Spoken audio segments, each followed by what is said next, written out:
EA Sports. And we welcome you back now. Alongside Charles Davis, I'm Brandon Gaudin, getting set for quarter number 3 here. So both teams have their marching orders, and we'll get going again here in quarter number 3.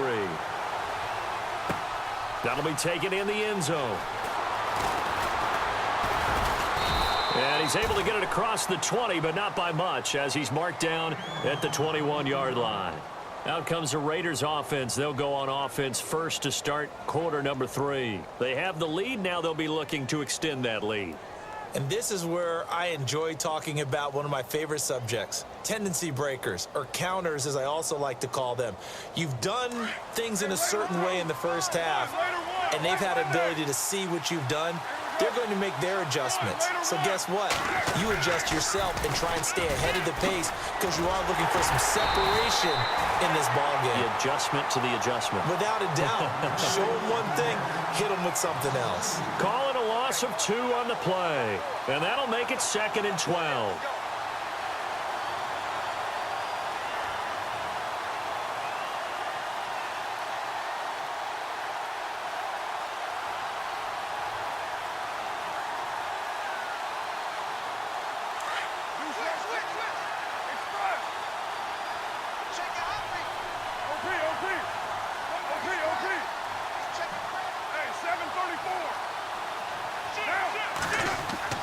Now Carr. And he'll hit the slant route. That's caught by Cooper. And he'll get to the 29-yard line, brought down there. They'll get 9 there as that sets him up better for 3rd down. Great change up there on the route and got that inside release, made it a successful pitch and catch. Well, the first thing you want to do is have him thinking that you're going outside, make a move in that direction. Then you really don't run the route against the whole body of the defender. You run against a half of him, and the inside half, and he took it right across his face, got inside, and won that route in a big way. 8 yards there on a 1st down.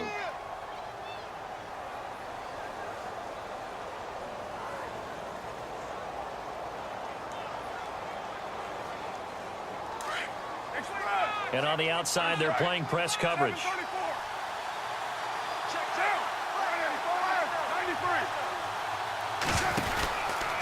First down, the run with Lynch. And he'll take this one for about 4 up to the 40. They're trying to show that they can run the ball, protect this lead, give it to the backs, play a little bit of keep away, don't you think? And that's probably a good philosophy at this point, going to make that defense stand up and stop them. 6 yards here to go for the offense on 2nd down.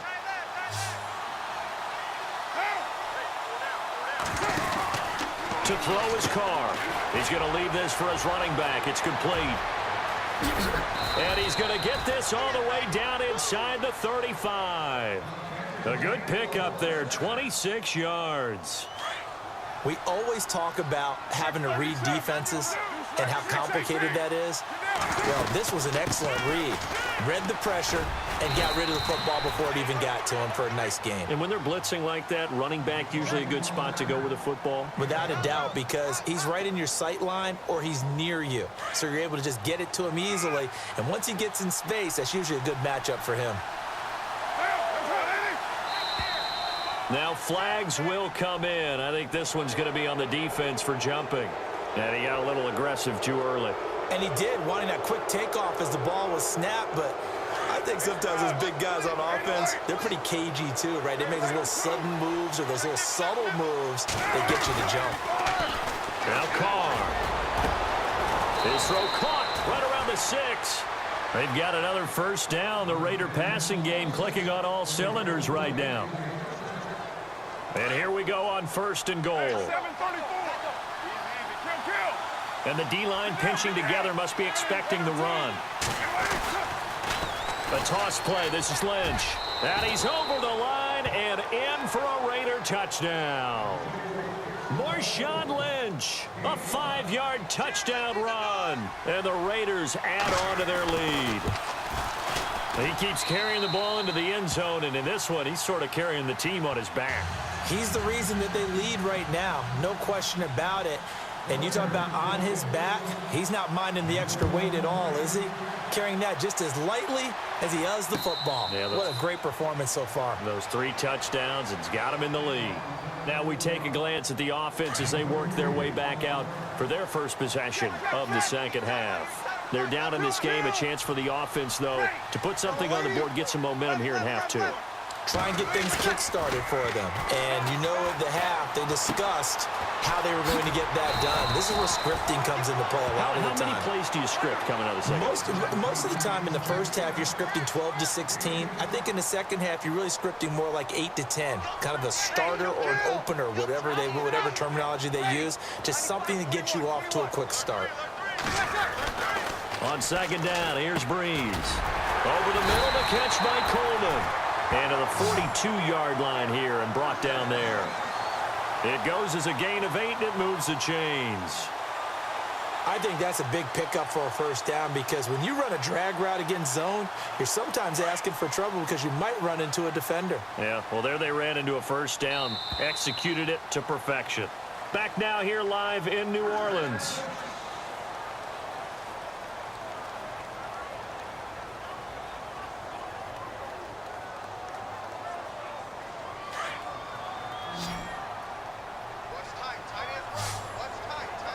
The defensive line disperses a little bit here, maybe expecting a pass. It's brought in right side by Ginn. No gain there on the completion, 2nd and 10. This possession means so much for them. They've got to focus on this drive and find a way to make this a one-possession game. Yes. Got to get a score. Yeah, so good with a field goal. Don't necessarily need a touchdown. And incomplete there. A nice hit. Jars the ball free and brings up 3rd down.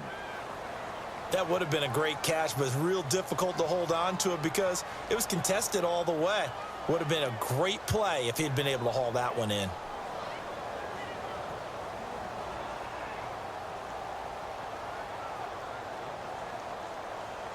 The Saints on 3rd down. They've hit 2 for 4 thus far. This is 3rd and 10. Easy. Mike 50, Mike 50. Breeze to throw again. He goes underneath to Ingram. A gain of 11 and a first down. I know most of the time when the ball's in the air, you're thinking wide receiver, tight end, but running backs, they can be a big part of any passing offense nowadays. Breeze now on 1st down. They'll try and set up the screen. It's complete. And that play goes nowhere. Taken down, losing yardage at the 50, right at midfield. Got to give some credit there defensively. They snuffed out that screen early on 1st down. Really read it well, didn't they? Because they didn't bring the pressure that they expected. They covered all the passing lanes. So once you see it break down as the passer, I think in this situation, you're throwing it at the feet of your back to make sure no one picks it off, or you throw it away, throw it over the sideline. Don't try and freelance and try and make a bigger play. There's really no one else running a pattern that should be open. It'll be a gain of 16 for number 16. Offense walks to the line for play number 7 of the drive.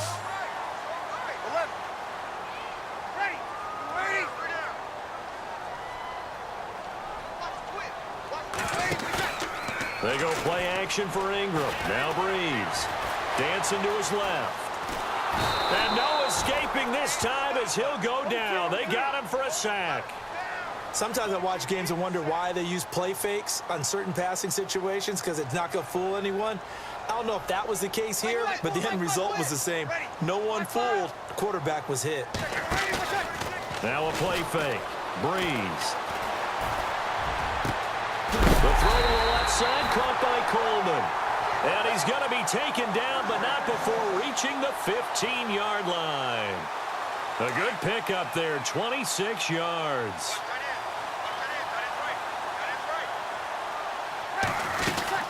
This is Ingram on 1st and 10. And effective running here. He'll take it down inside the 10.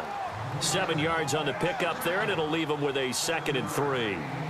That play wasn't quite as big as the play that preceded it, but still, got to like the way they're moving the football, partner. Absolutely. Pretty good room to run on that last play. Yeah, they didn't get a first down, but still. And he'll take it into the end zone for the Saints touchdown. Mark Ingram, an 8-yard touchdown run. And the Saints move back within a couple of the lead.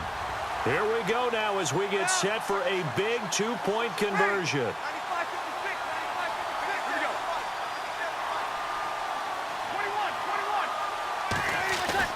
Here's Breeze.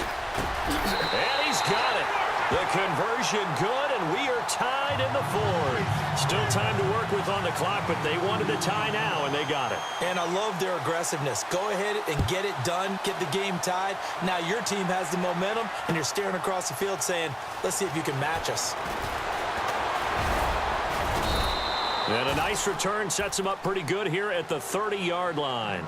The Raider offense now making their way toward the huddle. And the ledger for them so far looks pretty good, doesn't it? It certainly does. Touchdown, touchdown, touchdown. Not sure it can be much better than that. They've got to feel very good about the groove that they're in at this stage of the game. They start the drive with Lynch.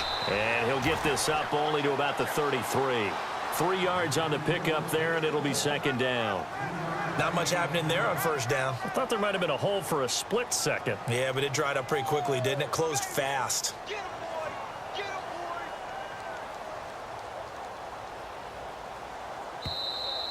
Lay down.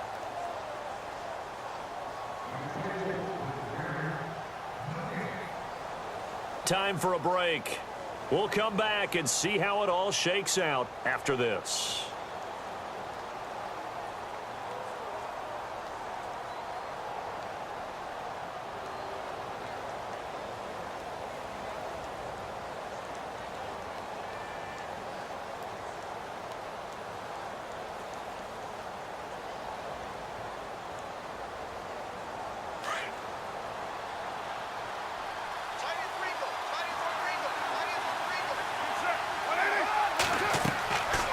To throw on second down.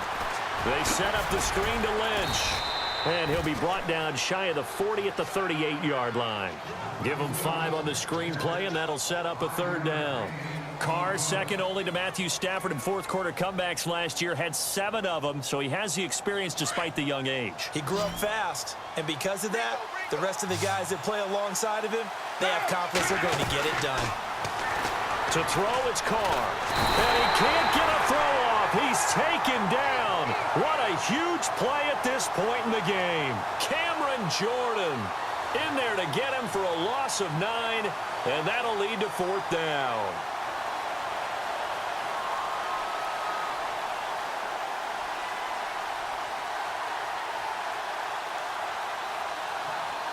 Here's Marquette King now. And the Saints signal for another timeout. That'll leave them with just 1 remaining in this fourth quarter of play. Here's Marquette King now. And surprisingly, this is the first punt of the game for either team.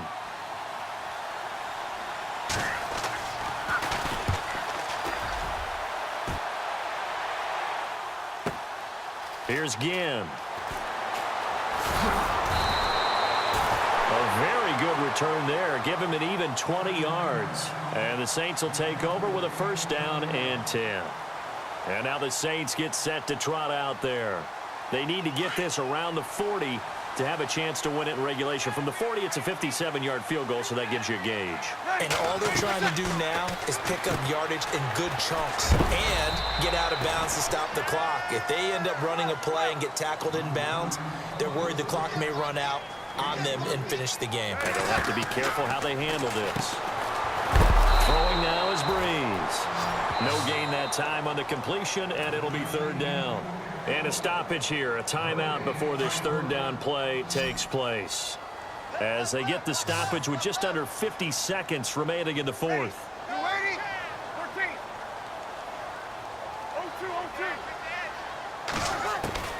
Now Breeze.